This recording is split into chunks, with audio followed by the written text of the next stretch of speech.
और चलिए अगली खबर आपको देहरादून से बता रहे हैं, जहां पर न्यायालयों में डिजिटल फाइल देखने की सुविधा होगी। जहां अभी अधिवक्ता, वादी, प्रतिवादी हाई फाइल देखते थे, हार्ड फाइल देखी जाती थी। न्यायालयों में अब 22 कियोस्क मशीनें भी लगाई जाएंगी। डिजिटल फाइल देखने की सुविधा अब सभी न्यायालयों में दी जाने वाली है। इसके पहले हार्ड फाइल वादी प्रतिवादी देखते थे, अधिवक्ता सभी हार्ड फाइल देखते थे, लेकिन अब 22 कियोस्क मशीनें न्यायालयों में लगाई जाने वाली हैं। इसी पर हम ज्यादा जानकारी लेंगे। सहयोगी सोनू सिंह हमारे साथ लगातार फोन लाइन पे बने हुए हैं। सोनू, न्यायालयों में डिजिटल फाइल देखने की सुविधा मिलेगी, इससे क्या कुछ काम ऐसे हैं जो आसान होंगे?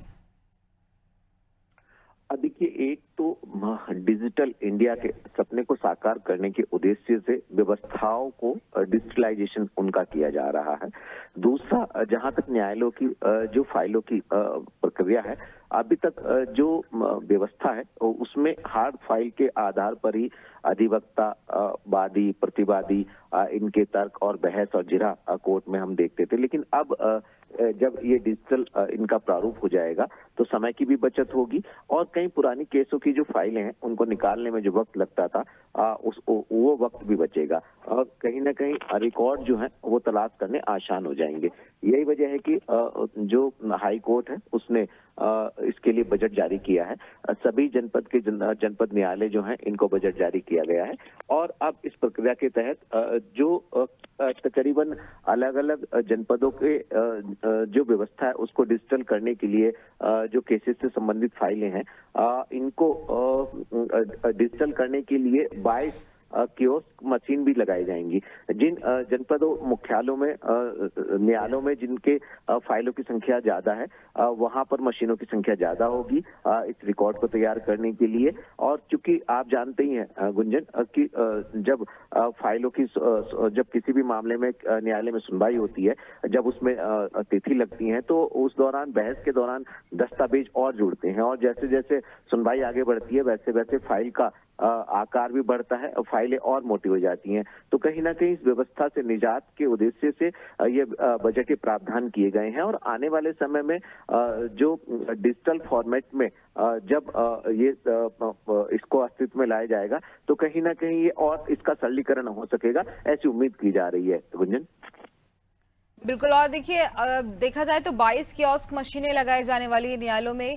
इससे आगे चल के कितना और इससे फायदा मिल सकता है? जिस तरह से इसको लेकर पूरी तैयारी की जा रही है, क्या कुछ ये प्लान रहा होगा? तो देखिए, एक तो डिजिटल करने का एक उद्देश्य है खास तौर से न्यायालयों का, और दूसरा जो फाइलों की व्यवस्था है उनको सुरक्षित करने का भी एक उद्देश्य हम इसको मान सकते हैं। क्योंकि जब डिजिटल फॉर्मेट में ये आ जाएंगी तो जैसे कई बार शॉर्ट सर्किट से कार्यालयों में आग जैसी घटनाएं घटित हो जाती हैं, रिकॉर्ड सारे जल जाते हैं, तो कहीं ना कहीं ये सुरक्षा इससे होगी। दूसरा, ये भी सुनिश्चित करना होगा जो सॉफ्टवेयर होंगे, क्योंकि साइबर जो अटैक या साइबर हैकर जो होते हैं उनसे भी सुरक्षा के लिए जब टेंडर प्रक्रिया की होगी जिस संस्थान से इनको कराया जाएगा तो वो सॉफ्टवेयर में इस तरीके के भी प्रावधान करने आवश्यक होंगे कि साइबर सुरक्षा को भी ध्यान में रखना होगा और अन्य जो पहलू हैं इनसे उनको भी सुनिश्चित करना होगा। तो कहीं ना कहीं आने वाले समय में समय की बचत होगी, अधिवक्ताओं को सुविधा होगी, जो प्रतिवादी हैं, वादी हैं उनको भी सहूलियत हो सकेगी फाइल का रिकॉर्ड देखने के लिहाज से। इस उद्देश्य से ही ये बजटीय प्रावधान किए गए हैं और आने वाले समय में हम देखेंगे जब ये डिजिटल इनका प्रारूप तैयार हो जाएगा उस वक्त अगर कोई और भी चुनौती आती है तो इसमें संशोधन की भी गुंजाइश कहीं ना कहीं वो डिजिटल स्तर पर रखी जाएगी। ठीक है सोनू, आगे भी जानकारी लेंगे, आप बने रहे हमारे साथ।